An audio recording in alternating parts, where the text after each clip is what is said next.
ہماری جتنی بھی ضلعی انتظامیہ ہیں عمران خان صاحب کے ویژن کے مطابق ان کو ہدایات مل چکی ہیں کہ جو بندہ بھی کرپشن میں ملوث پایا گیا اس کے لیے انتظار نہیں کیا جائے گا, اسی دن جو ہے وہ گھر بھیجا جائے گا انشاءاللہ تعالی. کرپشن کے لیے زیرو ٹالرنس. اس کے ساتھ ساتھ کوئی بھی بادشاہ نہیں بنے گا, چاہے ڈی سی ہو, چاہے کمشنر ہو, چاہے ڈی پی او ہو. یہ عوام کے نوکر ہیں اور عوام کی خدمت میں 24/7 ان کو جو ہے وہ اپنے آفیسز کھلے رکھنے ہوں گے. ابھی راستے میں ہم آ رہے تھے تو ہمارے جو چیف سیکیورٹی آفیسر ہیں انہوں نے ناراضگی کا اظہار بھی کیا اور کہا کہ میں ریزائن کر دوں گا. بات یہ تھی کہ میں نے کہا ہے کہ میں جس راستے پر جاؤں گا وہاں پر جو ہے کوئی روٹ نہیں لگایا جائے گا, راستہ بند نہیں کیا جائے گا. لیکن راستے میں 2-3 جگہ جو ہے وہ راستہ بند تھا جہاں گاڑیاں کھڑی تھی. تو میں نے کہا کہ یہ کیوں کھڑی ہے؟ تو انہوں نے کہا کہ سر آپ جہاں سے جاتے ہیں تو 1 منٹ کے لیے جو ہے ہم یہ راستہ بند کر دیتے ہیں. میں نے کہا یہ بھی نہیں ہوگا. تو انہوں نے کہا کہ اگر 1 منٹ کی بھی گنجائش نہیں ہے تو پھر میں جو ہے ریزائن کر دیتا ہوں کیونکہ یہ آپ کی سیکیورٹی کے لیے ضروری ہے. تو میں نے ان کو کہا کہ آپ خیر ہیں ریزائن نہ کریں, میں اپنی قوم سے اپنی عوام سے اس 1 منٹ پر معافی مانگتا ہوں, پلیز مجھے معاف کریں. یہ جو ہے میرے ساتھ آپ گزارا کریں. خیبر پختونخوا صرف ایک وجہ سے پیچھے رہ چکا ہے کیونکہ ہر وقت وفاق ہمارے ساتھ ستیلی ماں جیسا سلوک کرتا ہے. جس وقت فاٹا مرج ہو رہا تھا کے پی کے میں, اس وقت ہمارے قبائلی اضلاع سے 100 بلین کا سالانہ وعدہ کیا گیا تھا جو ہمیں نہیں دیا جا رہا. ہمارے اس وعدے کے تحت وفاق پر 550 بلین بقایا ہے جو وفاق نے ہمیں دینے ہیں اور وہ ہمیں نہیں دے رہے. اس کے ساتھ ساتھ NFC ہمارا ڈیو ہے کیونکہ فاٹا مرج ہونے کے بعد جو ہمارا NFC میں 14.6 کا شیئر تھا وہ فاٹا مرج ہونے کے بعد 19.4 تک بنتا ہے اور اس سے زیادہ بھی ہو سکتا ہے, لیکن اس کی میٹنگ نہیں کال کی جا رہی. انشاءاللہ تعالی آپ کا یہ بھائی ان پر یہ میٹنگ کال کروائے گا انشاءاللہ تعالی. اس کے ساتھ ساتھ ہمارا NHP میں 2200 بلین روپے بقایا ہے وفاق جو ہمیں نہیں دے رہا. انشاءاللہ تعالی میری عوام خیبر پختونخوا کی اور میں پہلے حق مانگیں گے, آئینی اور قانونی راستے اپنائیں گے. جس طرح مجھے میرے لیڈر سے نہیں ملنے دیا آئینی اور قانونی راستوں سے, تو میں نے کہا کہ میں نے اپنے عوام کے پاس جانا ہے اور عوام ہی فیصلہ کرے گی کہ کیا ہوگا. اس میں بھی انشاءاللہ تعالی پھر عوام فیصلہ کرے گی کہ کیا ہوگا انشاءاللہ تعالی, اور ہم سڑکوں پر نکلیں گے.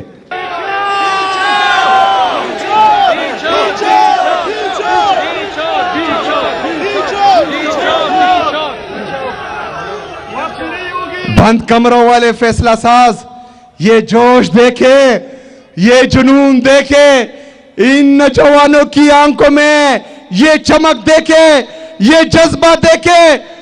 جس دن میرے لیڈر میرے قائد نے ایک دفعہ پھر فیصلہ کیا تو کسی کو سر چھپانے کی جگہ نہیں ملے گی انشاءاللہ تعالی.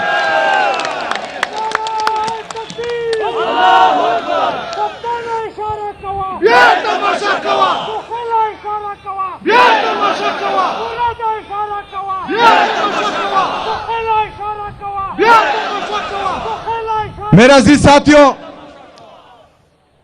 ہمارے انصاف اسٹوڈنٹ فیڈریشن کے دوست بھی یہاں ہیں. چونکہ میرا اپنا تعلق بھی انصاف اسٹوڈنٹ فیڈریشن سے تھا. انصاف اسٹوڈنٹ فیڈریشن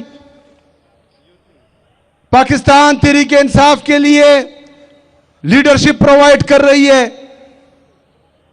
انصاف اسٹوڈنٹ فیڈریشن کا دیرینہ مطالبہ ہے کہ یہاں کی جو رائلٹی ہے اس میں سے ہمارے کرک کے جتنے بھی سٹوڈنٹس ہیں, طلبہ و طالبات, ان کے لیے اسکالرشپ اناؤنس کرے.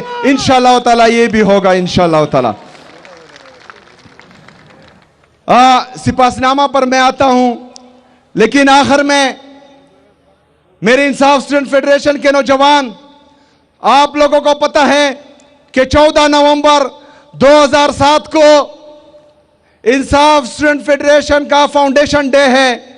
انشاءاللہ تعالی اس دفعہ 14 نومبر دھوم دھام سے منائیں گے انشاءاللہ تعالی. میں خود خیبر پختونخوا کے مرکزی اجتماع میں 14 نومبر کو ایک بڑے اجتماع میں شرکت کروں گا انشاءاللہ تعالی. میرا عزیز ساتھیوں، کرک کے غیور عوام انہوں نے سپاسنامہ پیش کیا ہے، لیکن علامہ اقبال رحمت اللہ